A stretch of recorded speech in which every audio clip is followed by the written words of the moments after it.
Bonsoir tout le monde. Bonsoir à tous. Je m'appelle Sarah, j'ai 34 ans et aujourd'hui je suis professeure de yoga. Mais ça n'a pas toujours été le cas. Et quand je regarde aujourd'hui mon parcours professionnel, je me dis que ce qui m'a motivée depuis toujours, c'était une recherche de sens. J'avais envie d'avoir un sens profond à ce que je faisais. J'avais envie de pouvoir aider les gens et d'être réellement utile. Donc en 2006, je suis partie 1 an vivre aux États-Unis. J'étais jeune fille au pair et je me disais que de participer à l'éducation d'enfants, de pouvoir aider à façonner, entre guillemets, les citoyens de demain, c'était une mission noble. Sauf que la famille dans laquelle je suis partie avait 2 enfants, un de 17 ans et une de 12 ans. Donc concrètement, mon boulot pour eux, c'était ça. Chauffeur de taxi de luxe. Donc j'emmenais une jeune adolescente à ses rendez-vous extrascolaires et puis à ses rendez-vous médicaux. Donc pas vraiment la recherche de sens que j'avais dans la tête au départ. Cela dit, c'était génial, partez si vous pouvez. Mais du coup, je suis rentrée en France et j'ai repris des études parce que finalement, c'était ça le seul cadre que je connaissais. On fait des études, on fait des stages peu, voire pas rémunérés. On essaye de faire ses preuves pour pouvoir un jour obtenir un CDI, les 5 semaines de congés payés, des réunions pour préparer d'autres réunions et puis éventuellement un 16 mètres carrés à Paris pour 700 €. Quelle aubaine! Donc c'est ce que j'ai fait. J'ai repris mes études dans la communication et le marketing et puis j'ai fini par obtenir un boulot comme responsable communication pour les magazines Top Santé, Modes et Travaux, donc dans la presse. Le boulot était chouette, on se marrait bien. Le salaire n'était pas fou, mais c'était mon premier, alors j'avais l'impression d'être riche et l'occasion de, à mes heures perdues, jouer les mannequins. Donc ça, c'est certainement mon plus beau moment de gloire de ma carrière. J'ai passé quand même 9 ans à essayer de cacher ces photos et je les ressors pour vous ce soir, c'est pour vous dire à quel point c'est important cette soirée. Mais voilà, donc j'ai passé 4 ans dans cette boîte à aller de CDD en CDD, de magazine en magazine, de service en service, à la recherche de ce qu'on m'avait promis, à savoir un CDI tout neuf juste pour moi. Et c'est jamais arrivé, donc la grosse claque. Mais bon, je me suis dit que j'allais pouvoir toucher le chômage et que du coup j'allais retrouver un autre poste intéressant. J'ai trouvé un autre poste, mais il n'était pas du tout intéressant.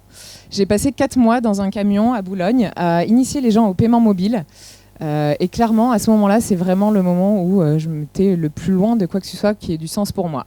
Sauf que, encore une fois, on m'avait promis ce CDI et cette fois-ci, j'ai fini par l'avoir. C'était donc un CDI à la communication, donc dans cette start-up de paiement mobile, où je me suis dit, une start-up, c'est génial, je vais pouvoir participer à des super projets, aider des visionnaires à réaliser leur mission, même participer aux enjeux d'une levée de fonds. Sauf que là, les fonds, ils étaient déjà levés et concrètement, mon boulot à moi, c'était juste d'engraisser les caisses déjà bien grasses d'une banque bien connue.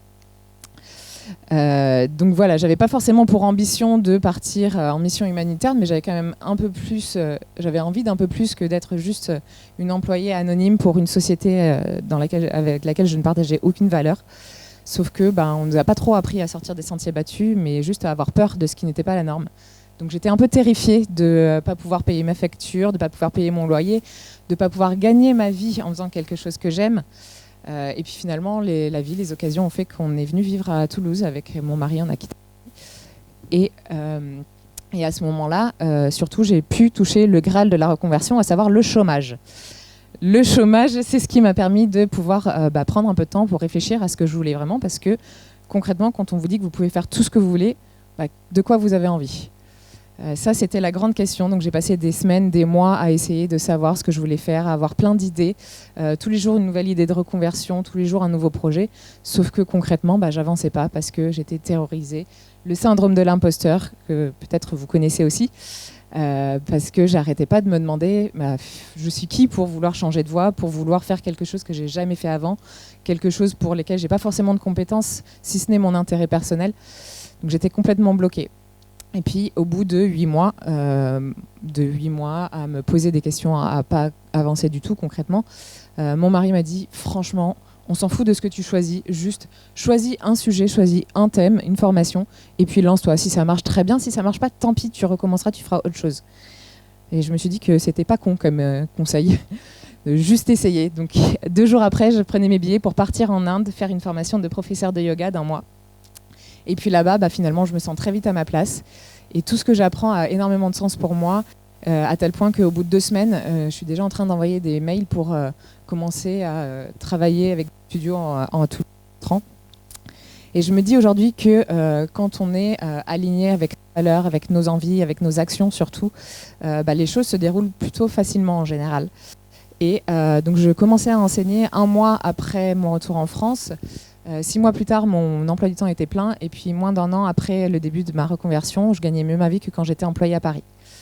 Donc concrètement, le statut d'auto-entrepreneur, il y a des avantages et des inconvénients. Les horaires de bureau, le salaire, les congés payés qui sont assurés, tout ça ne fait pas partie de ma vie. Par contre, j'ai l'occasion d'avoir un emploi du temps que j'ai choisi, de pouvoir passer du temps avec mon fils et d'avoir quelque chose, une activité qui me plaît et qui m'épanouit. Donc si je devais avoir un conseil pour vous ce soir, si je pouvais me permettre, ce serait juste d'oser. Si vous avez un projet, quel qu'il soit, juste osez, faites le premier pas plutôt que de vous demander ce que les choses pourraient être, allez chercher et voir ce que les choses sont vraiment. Merci beaucoup.